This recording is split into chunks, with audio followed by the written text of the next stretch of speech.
안녕하세요. 발품대행소 거기입니다. 오늘은 오랜만에 전국으로 가는 발품대행소 편으로 인사드리겠습니다. 발품대행소 거기는 그동안 서울 수도권을 비롯해 전국 분양 현장 소식을 전해드렸는데요. 오늘은 현장 소식이 아닌 길 얘기를 하려고 합니다.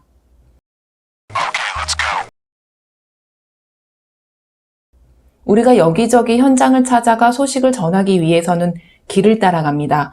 정확하게는 도로라고 할 수 있는데요. 그 중에서도 다른 지역으로 이동하기 위해서는 주로 고속도로를 이용합니다. 지난 1970년대 경인과 경부고속도로를 시작으로 건설된 우리나라 고속도로 총 연장은 2019년 기준 4,767km에 달하는데요. 50년이 지난 2021년 현재까지 아직 고속도로망에 닿지 않는 지역이 있습니다. 강원도 남부 지역이 그중 한 곳입니다. 한때는 광업도시로 번성하며 국가산업 발전의 한 축을 담당했던 정선을 비롯해 영월, 태백, 동해, 삼척 등이 대표 도시죠. 그러나 이들 대부분 고속도로에 접근하기가 쉽지 않습니다. 1시간 이내 닿을 수 있는 고속도로가 없는 곳도 있습니다. 이처럼 교통 인프라가 부족하기 때문에 큰 기업도 없고 사람도 많지 않아 흔히 내륙의 섬으로 불립니다. 해당 지자체와 주민들이 원하는 것은 고속도로입니다. 이 지역을 연결하는 고속도로 건설 계획은 이미 25년 전에 세워졌는데 아직 일부 구간은 미개통 구간으로 남아있고 착공이 될지도 미지수입니다.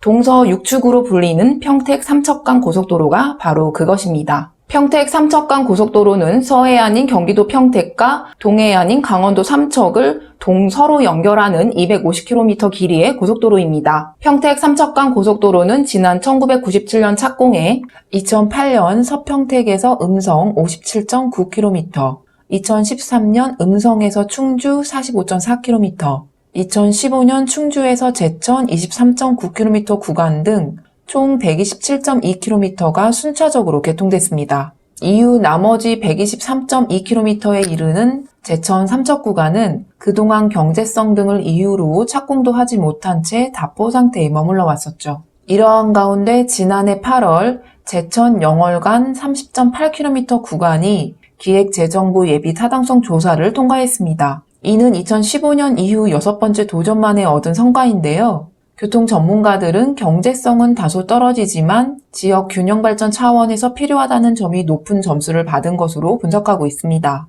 경제성에 번번이 발목이 잡혔던 제철 영월 구간이 본 궤도에 오르면서 우리나라 허리를 동서로 잇는 평택 삼척간 고속도로의 마지막 퍼즐인 영월 삼척간 92.3km 구간 동시 착공에 대한 기대감도 커지고 있습니다. 영월 삼척 구간은 영월에서 정선을 거쳐 태백, 동해, 삼척으로 이어지는 구간입니다. 이들 지역은 땅은 넓지만 인구가 적다는 경제성을 따지며 번번이 우선순위에서 밀린 바 있습니다. 그러나 해당 지자체는 물론 정치권에서도 정부가 강조하는 국토 균형 발전을 실현하려면 국토교통부가 발표할 고속도로 건설 5개년 계획에 영월 삼척 구간을 중점 추진 사업으로 반영해야 한다는 목소리가 커지고 있습니다. 이와 관련 강원도 정선을 비롯해 태백, 동해, 삼척, 영월과 충북, 제천, 단양 등 7개 시군은 평택 삼척간 고속도로 추진협의회를 구성하고 제천 영월 구간과 영월 삼척 구간 동시 착공을 요청하고 있습니다. 추진협의회는 평택 삼척간 고속도로 조기 개통 필요성을 널리 알리기 위해 다양한 홍보 활동을 펼치고 있는데요. 올해는 평택 삼척간 고속도로 조기 개통 챌린지로 그 포문을 열었죠. 이번 챌린지는 정선, 태백, 동해, 제천, 삼척, 단양, 영월 등 추진협 7개 시군의 시장 군수가 평택 삼척간 고속도로 조기 개통 염원을 담은 메시지를 전달한 후 다음 참여자 3명을 지목하는 릴레이 방식으로 진행되고 있습니다.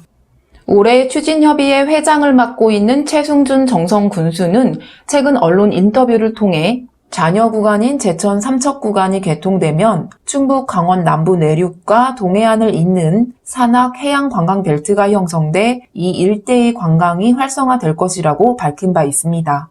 남북은 물론 동서로 잇는 길, 평택 삼척간 고속도로 완전 개통이 국토 균형 발전의 시작이라는 외침이 절실해 보입니다.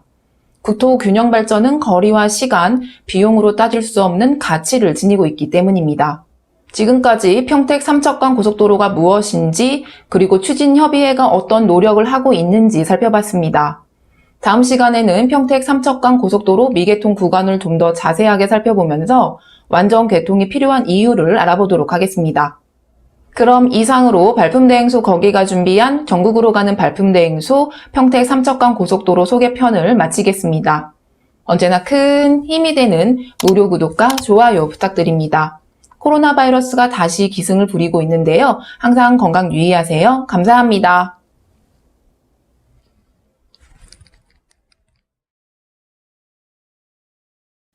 발품대행소 거기